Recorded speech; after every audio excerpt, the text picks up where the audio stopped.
Busy news night. Welcome to Hannity. At this hour, we are tracking huge, multiple big breaking stories on multiple fronts.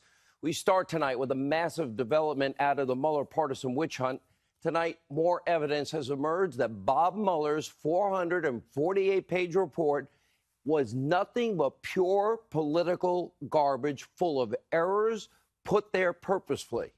According to a brand new breaking story, John Solomon, some of the very keys of Mueller's assertions are totally and provably false.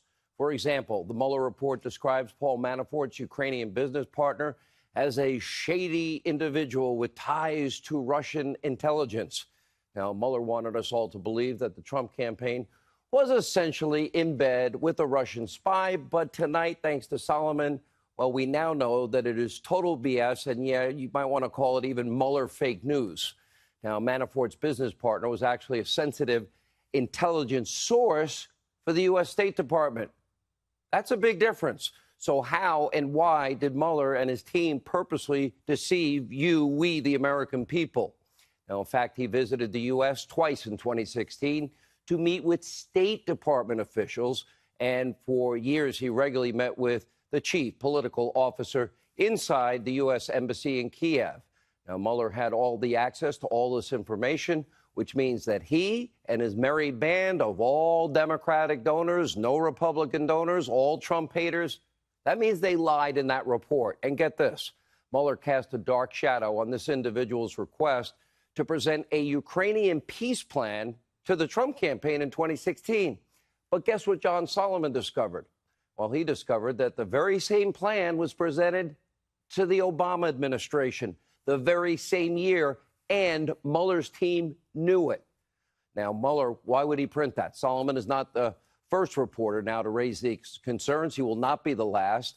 Now, what this ends up being is outright deception, outright lying from Mueller and, of course, his Democratic donor friends that he appointed.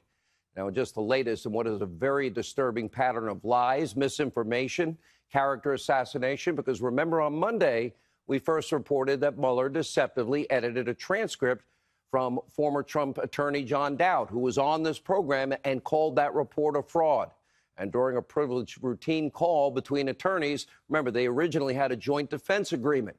Well, Mueller conveniently omitted Dowd's statement that his request for communication was, quote, not only for the president, but for the country, and that he was not asking for any confidential information. That exculpatory evidence was totally ripped out. That is a classic Andrew Weissmann, Mueller's pit bull, his tactics. You may remember Sidney Powell's book, License to Lie. Weissmann, on multiple occasions, had withheld exculpatory evidence in the past. Why was he ever appointed? And that's not all. Let's not forget Mueller's 9-minute-long diatribe just last week when the media got all ginned up and they were full of hope and fear, hope and anticipation that they finally got the president. Well, that ended up being debunked a few hours later because, in fact, for the DOJ policy, indicting a sitting president was never a consideration. And Mueller had said that numerous times. So his press conference was an absolute contradiction of everything he had said. And remember, in a joint statement hours later, the DOJ, that means Attorney General Barr, the special counsel's office, they were forced to totally walk back and clarify the 9.5 minutes that Mueller was commenting. And they ended up reaffirming, quote, that the special counsel's report and his statement today made clear that the office concluded it would not reach a determination one way or the other about whether the president committed a crime. It had nothing to do with Justice Department policy of whether you can or cannot indict a sitting president. In other words, everything Mueller said in 9.5 minutes was false, it was phony, it was fake, it was innuendo, and Attorney General Barr pretty much bailed him out.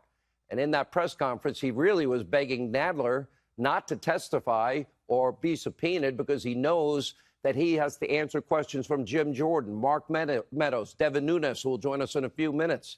He doesn't want to answer questions like, well, Mr. Mueller, when did you know there was no collusion? And when you found out, why didn't you end this witch hunt? And by the way, why did you only hire hardcore Democratic donors, including former Hillary Clinton attorney for the Clinton Foundation? Why would you ever hire a guy like Andrew Weissmann, who got tens of thousands of Enron accounting execs fired and then lost in the Supreme Court 9-0, and then had 4 Merrill executives put in jail for a year, and that was overturned by the Fifth Circuit Court of Appeals. Why we would appoint somebody like Weissman, known for atrocious conduct, actually attended Hillary Clinton's so-called victory party on election night. Didn't work out well. So the pattern is clear. What we see now time and time again, the special counsel manipulates information to unjustly impugn a duly elected president of the United States. And by the way, if Mueller had time for taxi medallions and loan applications and FARA violations and so forth, why didn't he have time for the dirty Russian dossier that Hillary Clinton paid for, that's full of Russian lies and disinformation that actually was used to influence the American people? No excuse for that. There was no collusion. There was no obstruction on the Trump campaign's part. There was no conspiracy. All the Trump haters on Mueller's team, well, they just reverted to Plan B. That's a 448-page smear campaign.